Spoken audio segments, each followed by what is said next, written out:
വിവാദങ്ങളൊന്നും ഉണ്ടായെന്നോർത്ത് ഭയപ്പെടേണ്ട കാര്യമൊന്നുമില്ല. കാരണം നമ്മുടെ രാജ്യത്തുണ്ടായ എത്രയോ വിവാദങ്ങളുടെ അവസാനം ഒന്നുമില്ലായിരുന്നുള്ളത് നാട്ടിലെ ആളുകൾക്കെല്ലാം അറിയാം. ഇവിടെ എന്തെല്ലാം നുണകൾ പറയേണ്ടി വന്നു. ഞാൻ ഈ ചർച്ചയിൽ തെറ്റായൊരു വാക്ക് പറഞ്ഞിട്ടില്ല. പക്ഷേ എന്നെ നേരിടാൻ വേണ്ടി എത്ര നുണകൾ ഓരോരുത്തരും പറഞ്ഞു. ഒരു നുണ ഞാൻ പറയാം.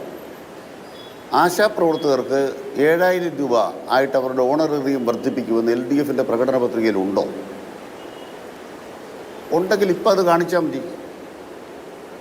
ഇടതുപക്ഷ ജനാധിപത്യത്തിൻ്റെ പ്രകടന പത്രികയിൽ ഇല്ലാത്തൊരു കാര്യമുണ്ട് എന്ന് കളവ് പറയുകയാണ്. എന്തിനാണ് കളവ് പറയുന്നത്?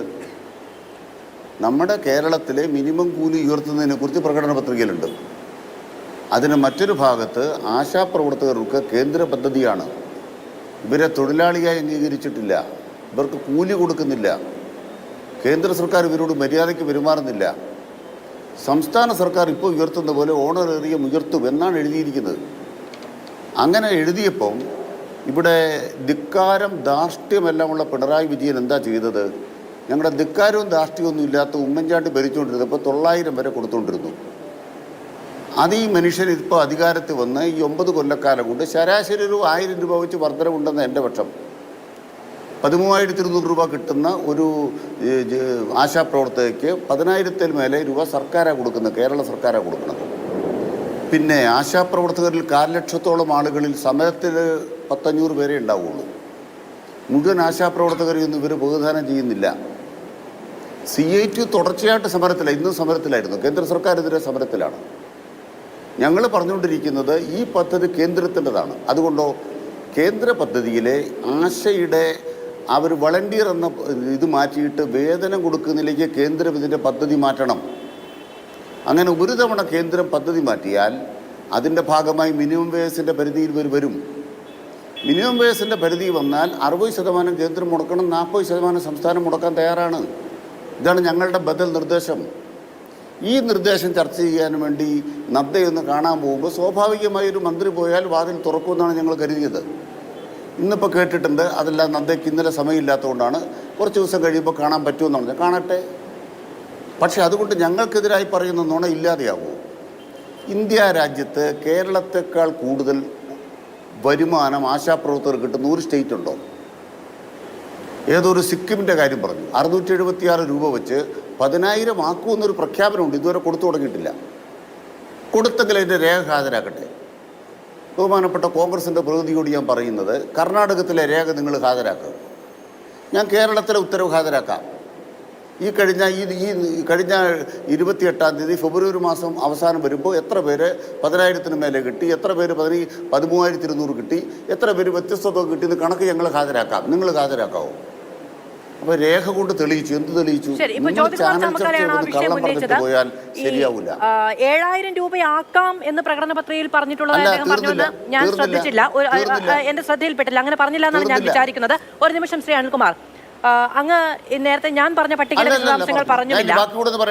ഒറ്റ നിമിഷം, ഇത് ആദ്യഘട്ടത്തിൽ ഞാൻ ഇടപെടാതെ എല്ലാവർക്കും പറയാനുള്ള സാഹചര്യം ഉണ്ടായിരുന്നുള്ളൂ. ഇനി ഈ 45-ാം ഖണ്ഡികയിൽ പറയുന്നത് അങ്ങ് പറഞ്ഞതുപോലെ അല്ല. ഇന്ന് ആരോഗ്യമന്ത്രിയും ഞങ്ങളുടെ പ്രതിനിധിയും തമ്മിൽ പോലും അതിന്മേലൊരു സംസാരം ഉണ്ടാവുകയുണ്ടായി. അതിൽ ആശാവർക്കർമാരുടെയും അംഗൻവാടി ജീവനക്കാരുടെയും അടക്കം ശമ്പളം വർദ്ധിപ്പിക്കേണ്ടതുണ്ട്. 750 രൂപ അത് മിനിമം കൂലിയാക്കണം എന്നുള്ള ഒരു കാര്യമാണ്. അപ്പൊ അതാണ് ഈ പറയുന്ന 30 ദിവസത്തെ കൂലി എന്ന നിലയ്ക്ക് 21,000 ഇപ്പോൾ പ്രതിപക്ഷം അടക്കം വിമർശനങ്ങൾ ഉന്നയിക്കുന്നത്. അതല്ല കാര്യം, അതല്ല, അങ്ങനെയല്ല ജ്യോതികുമാർ ചാമക്കാല പറഞ്ഞത് എന്നാണ് ഞാൻ കൃത്യമായി മനസ്സിലാക്കുന്നത്. അതിന് പകരം മറ്റൊരു പാരഗ്രാഫ് ഈ പറയുന്ന തൊഴിൽ സാഹചര്യവുമായി ബന്ധപ്പെട്ടാണ് ആരോഗ്യമന്ത്രി വിശദീകരിക്കുകയും ചെയ്തത്. ഇത് രണ്ടാണ്. ഇത് കുറെ ദിവസമായിട്ട് ഇവിടെ ഓടിക്കൊണ്ടിരിക്കുന്ന ഒരു കാസറ്റാ. അതായത് LDFിന്റെ പ്രകടന പത്രികയിൽ 7,000 രൂപ ആശാപ്രവർത്തകർക്ക് ഓണറേറിയം വർദ്ധിപ്പിക്കും എന്ന് എഴുതിയിട്ടുണ്ടെന്ന് ആദ്യം SUCക്കാരാണ് പറഞ്ഞത്. SUCക്കാർ പറയുന്ന കോൺഗ്രസ്സുകാർ ഏറ്റുപാടുന്ന ഇവിടെ നമ്മൾ കണ്ടുകൊണ്ടിരിക്കുന്ന കാര്യമാണ്. എൻ്റെ ചോദ്യം ഇതാണ്, SUCയും BMSും എങ്ങനെ ഒരുമിച്ച് സമരം ചെയ്യുന്നത്? ഒരു പദ്ധതി കേന്ദ്രം കൊണ്ടുവന്നിരിക്കുന്നു. ആ കേന്ദ്ര പദ്ധതിയിൽ കേന്ദ്ര സർക്കാർ ഒരു വെള്ളി രൂപ കൂട്ടുന്നില്ല. BMSും SUCയും കൂടെ ഒരുമിച്ച് സമരത്തിലാണ്. ആർക്കെതിരെ? ഇവരിവിടെ എന്താ പറയണത്? അല്ലല്ല, ഞാൻ പറയട്ടെ. ഇവരെന്താ ഇവിടെ പറയണത്? അത് ഞങ്ങൾക്ക് ഇൻസെന്റീവ് കൂട്ടണ്ട. ഇനി ഞാൻ തിരിച്ചൊരു കാര്യത്തോട് ചോദിക്കും, അതിനോടുള്ള ചോദ്യമാണ്.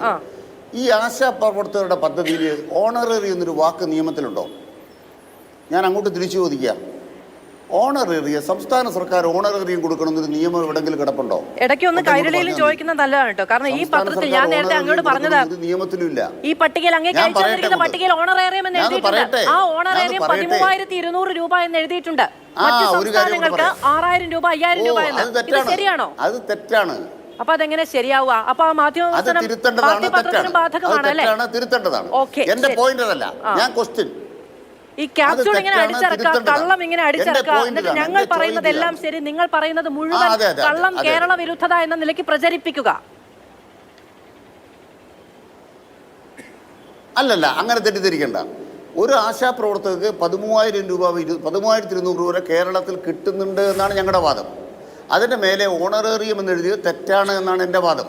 അത് നിങ്ങൾ പറഞ്ഞത് ശരിയാണ്. തിരിച്ചെൻ്റെ ചോദ്യം എന്താണ്? ഈ ഓണറേറിയം എന്ന് പറയുന്നത് നിയമത്തിലുണ്ടോ? സംസ്ഥാനങ്ങൾ ഓണറേറിയം കൊടുക്കണമെന്ന് ആശയുടെ നിയമത്തിലുണ്ടോ? നിയമത്തിലില്ലെന്ന് മാത്രമല്ല, കേന്ദ്ര സർക്കാരിനോടൊപ്പം സംസ്ഥാന സർക്കാരിൻ്റെ പങ്കാളിത്തം എന്ന് പറയുന്നത് 60-40 ആണ്. കേന്ദ്രം 1,000 രൂപ വന്നാൽ സംസ്ഥാനം 40 രൂപ കൊടുക്കണം, 400 രൂപ കൊടുക്കണം. അതുകൊണ്ട് കൃത്യമായിട്ട് പറയാൻ ആഗ്രഹിക്കുന്നു, കേന്ദ്രത്തിൻ്റെ ഓചാരം വേണ്ടെന്ന്. ഈ കേന്ദ്ര സർക്കാർ 1 രൂപ കൂട്ടിയില്ലെങ്കിലും ആശാപ്രവർത്തകരുടെ ഓണറേറിയം കേരള സർക്കാർ വർദ്ധിപ്പിക്കും. അതെങ്ങനെ നിയമത്തിലില്ലാത്ത ഓണറേറിയം വർദ്ധിപ്പിച്ചത് ഇവരുടെ സമരം ഇല്ലാതെയാ. ഈ 500 പേരുടെ SUCI സമരം ഇല്ലാതെയാ.